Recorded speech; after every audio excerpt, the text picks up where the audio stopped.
ride your bike, whatever you can, just plug me in. So personally, I used to run a lot, and I might get back to that. You never know. I like to switch it up.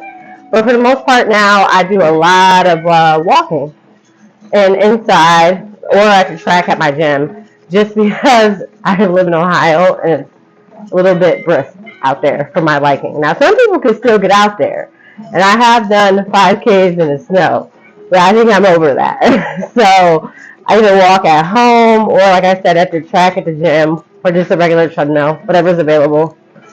So let's go into story time.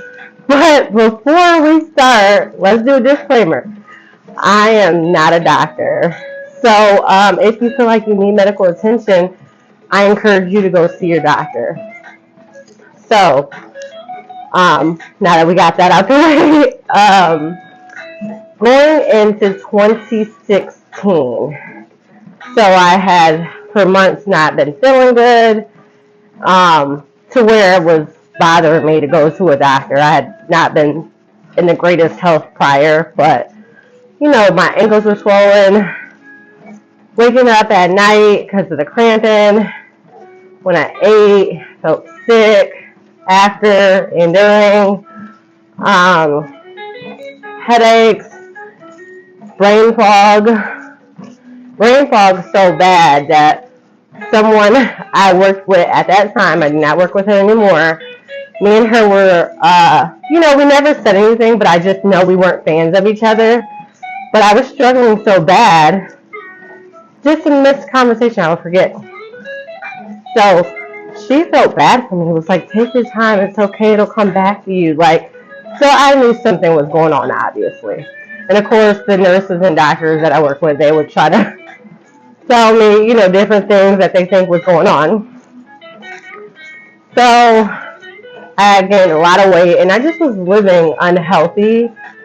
But if I'm being honest about it, I was unhealthy in my everyday, like life at home. That job was working me down. You know, I just have a lot going on. And sometimes that happens, even though we are living through life. Life gets away from us, right? So I finally said I'm going to my doctor. And I only went to her when I had to, you know, but I needed a physical at one point in time for another job. So things like that, like very easy things, right? So I went, told her everything that was going on, amongst other personal things that were going on. And pretty much she's like, we have to do blood tests, you know, and we're just going to see if anything comes back or whatever. She was like, you can hang out or go home, and whatever they're back, we can come back again and talk. So I'm like, I had to go get my son. Just call me or send my chart, let me know. So can't remember the exact time frame, but I ended up back in her office for some of the results. So without giving too much of my personal medical information out, she essentially diagnosed me with hypothyroidism. And I had preeclampsia when I was pregnant with my son. And she said that those come from preeclampsia. You could eventually get hypothyroidism down the road. So I had never heard of that. So then she's already got the prescriptions wrote for me, and telling me what things I can eat and not eat, and telling me when to take the pill. And I'm like, well, wait, is that how this goes? You know, because now I'm on the other side of it. I take care of patients every day, and you know, it just, I'm like, I've never been on any medication like that. I mean, I have asthma, so when I was a kid, I had an inhaler. But other than that, or a multivitamin I've taken, but nothing like this, the commitment and being diagnosed like this. So then I had to go get my son. So I kind of had to, I was baffled. I didn't know how I was going to tell my mom, and just kind of shocked and confused. And I said, I'm not gonna just take her advice and take this pill. And I've never been on medication before. I mean, maybe like an antibiotic or something. Nothing to this effect that I'm gonna have to commit to this long term.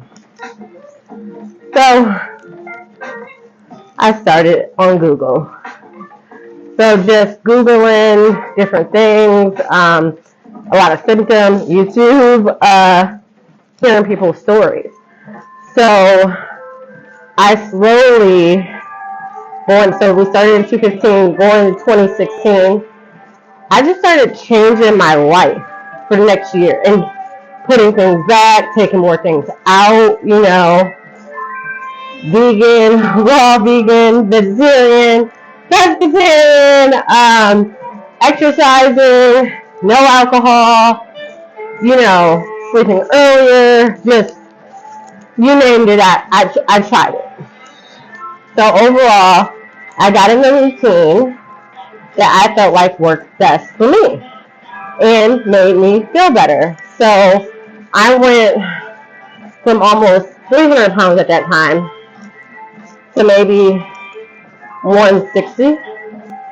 Fast forward to like 2017, 2018-ish, and just thinking about health every day and how I didn't want hypothyroidism to just stop me.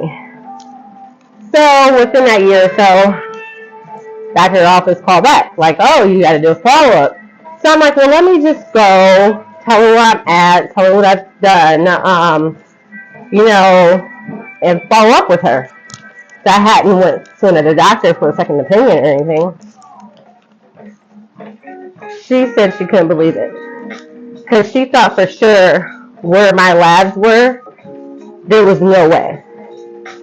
And she said she wish, you know, we would have discussed this, but I'd be like, the way you came off so strong to me, take this medication so many times a day, you know, and you're going to need this. And I have to decide what's best for me. And I have never been on a med before, so I was confused, you know. So, and I feel like my family, my mother and sister especially, they just supported me and kept telling me, don't give up on it, do what makes me happy, do what makes me feel good. And I kept on with that. So, and there were a lot of ups, downs, things that didn't work, that did work. For another video, we'll get into strict details of time frames, but overall the message is choose what works best for you. And choose what truly makes you become the best version of yourself. And there's going to be a lot of people diagnosing you and telling you that you can't do it. But just like I got through my situation, and there was a lot of crying and dark moments, and my son even talks about watching me transition and the things I was going through. And that's why I'm so thankful for him and my family and my friends just supporting me and loving me. You know, that helps you. That helps you. And if you don't have that support system, you can reach out to me, or I encourage you to be your own cheerleader. But definitely do what is best for you and makes you the best, healthiest version of you, and you can give that love back to everyone. So I am Living La Vida Mocha. You can catch me on my podcast. I got another episode coming out. Social media, email me, jtmom2009 at icloud.com, and I am his mama, so that's something easy to remember. But definitely, don't give up. Don't just take someone's word for it. And go be great. Love you.